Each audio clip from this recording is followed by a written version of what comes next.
Fala aí, meu povo! Boa tarde para vocês, hein? Bom dia de estreia do Brasil na Copa do Mundo.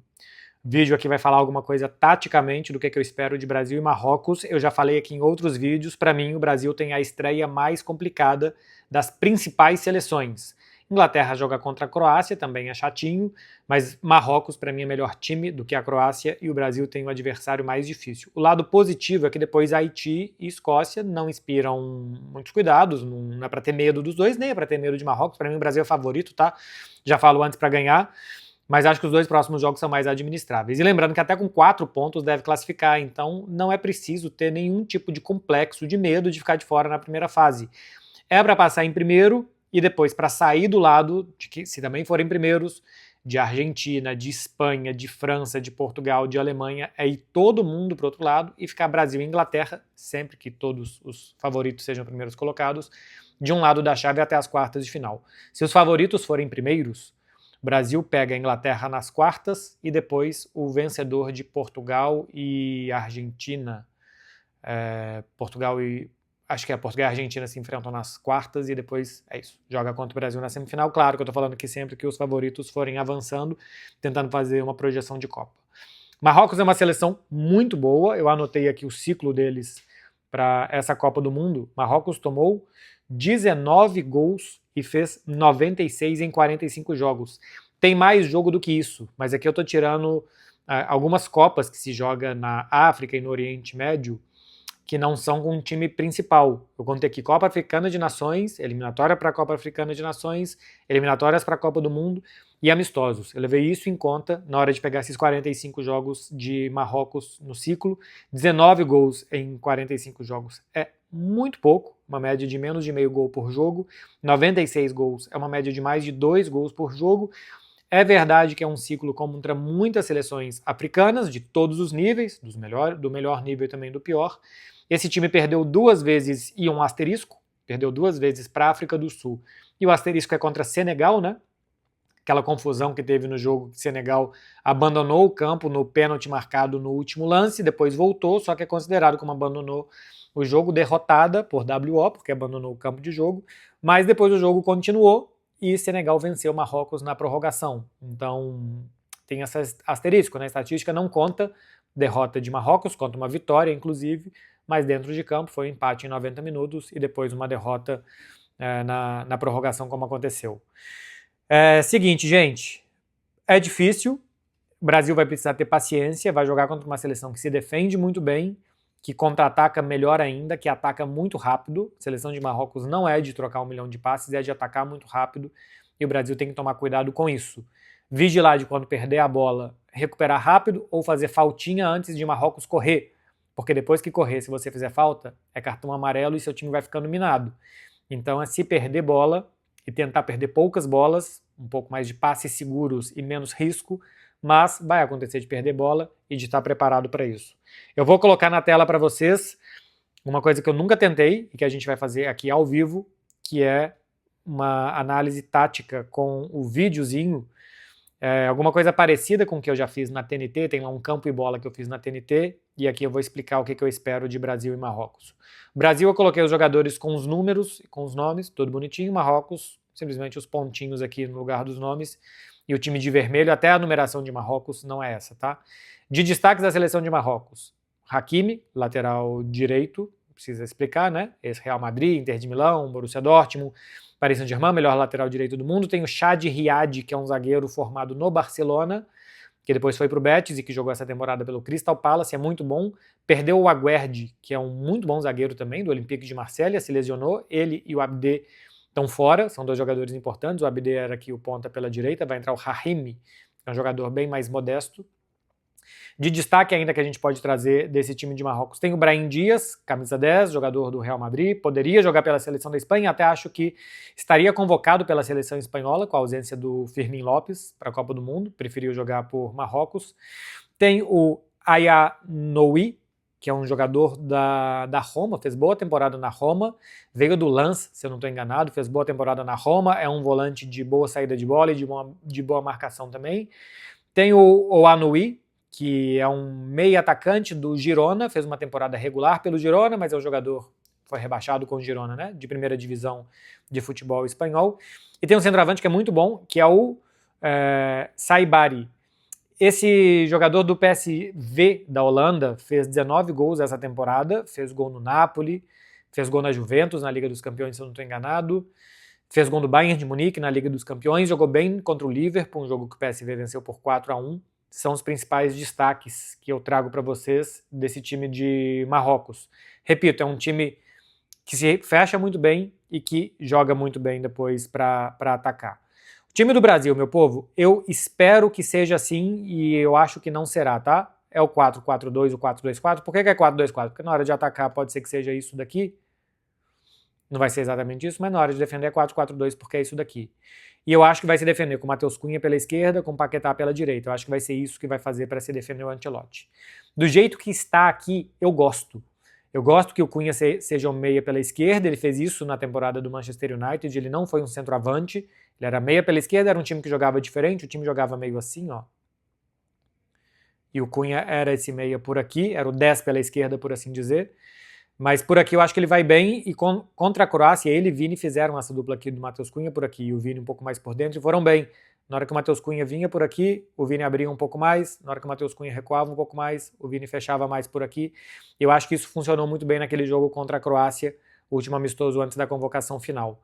O Rafinha por aqui, eu gosto porque o Rafinha é um cara de atacar muito espaço, né? De dar muita opção na frente para receber bola, para receber passe e também de poder voltar aqui para armar o time por dentro se for necessário. Tem uma jogada contra o Egito que é ele voltando e tabelando com o Paquetá até uma finalização que o goleiro pega. Então eu gosto desse 4-4-2, eu acho equilibrado. O Paquetá aqui não vai funcionar como um ponta por esse lado, é muito mais para vir por dentro, para armar o time por aqui, do que um ponta aberto por aqui.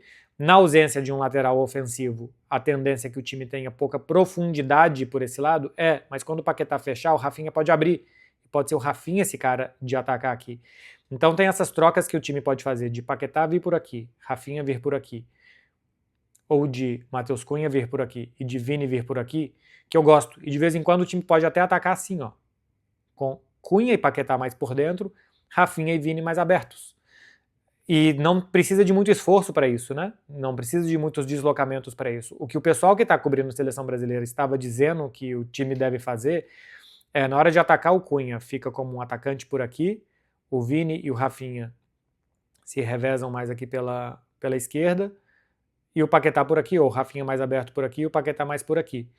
E que depois, na hora de defender, o Rafinha defende pela esquerda, o Paquetá por aqui, na verdade o Cunha defende por aqui, e Rafinha e Vini assim. Se o Cunha tiver que fazer esse deslocamento da posição de centroavante até essa posição aqui, e se o Rafinha vai sair daqui para...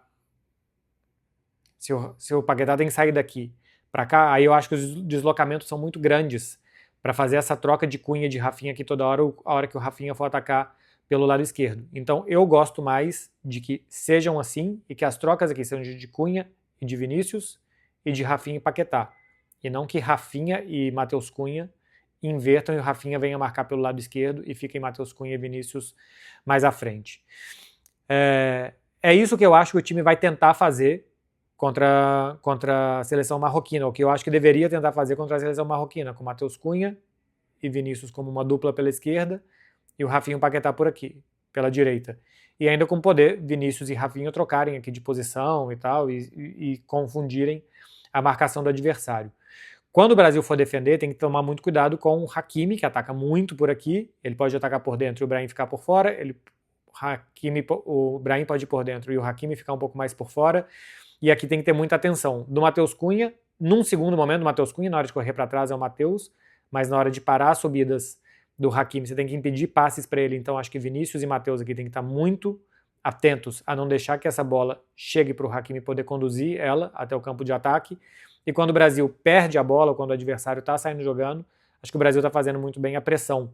Nem falei muito de Casemiro e de Bruno, que eu acho que são jogadores de, quando o Brasil precisar, e eu acho que vai precisar, de muita paciência para jogar, porque Marrocos deve se fechar todinho aqui. E aí o Brasil vai precisar avançar suas linhas e girar essa bola aqui de um lado para o outro na defesa de Marrocos. Esses dois jogadores aqui, eles não são muito de achar passes curtos, de mudar muita direção e velocidade, como eu sempre falo aqui, de meio-campistas como Pedri, como Kimmich, como Vitinha, que são mais de ficar dando passes curtos aqui. Então acho que a ideia é, a bola vem para a esquerda, tá o Brasil aqui pela esquerda, e que esses caras aqui, eles possam girar a bola rápido até pegar o Paquetá com um pouco mais de liberdade por aqui. E quando o Paquetá dominar essa bola, a marcação ainda não chegou nele aqui. Aí quando essa marcação chegar, tem que ter aproximação aqui também para tentar ligar os jogadores na frente. Então Bruno e Casemiro acho que vão servir muito para ajudar o time a circular essa bola rápida de um lado para o outro e de vez em quando alguns passes mais aqui. E quando o Brasil estiver atacando, colocar o Brasil um pouco mais atacando, e Marrocos recuperar a bola e for contra-atacar o Brasil, que tem aqui esses dois caras para proteger bem essa linha de 4 depois, e quando o Brasil correr para trás, até que os 4 atacantes cheguem, o Brasil já está se defendendo com 6 jogadores para ser um bloco mais sólido na defesa.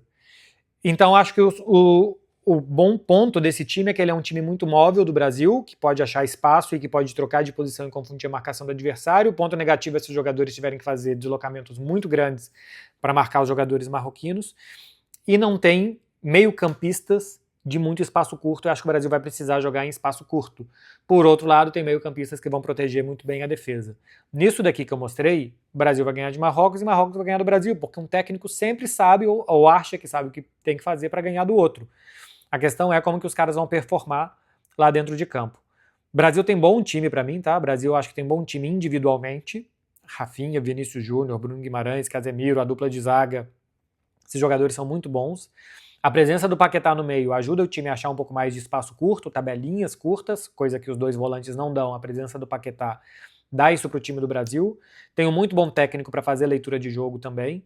E eu acho que está partindo de um ponto que é pragmático e eu gosto, a partir do momento que a gente não teve tempo para trabalhar a seleção, é pragmático e eu gosto, que é muitos defensores. Mostrei aqui 4 defensores que praticamente não vão atacar muito, 2 volantes que vão ficar à frente desses 4 defensores.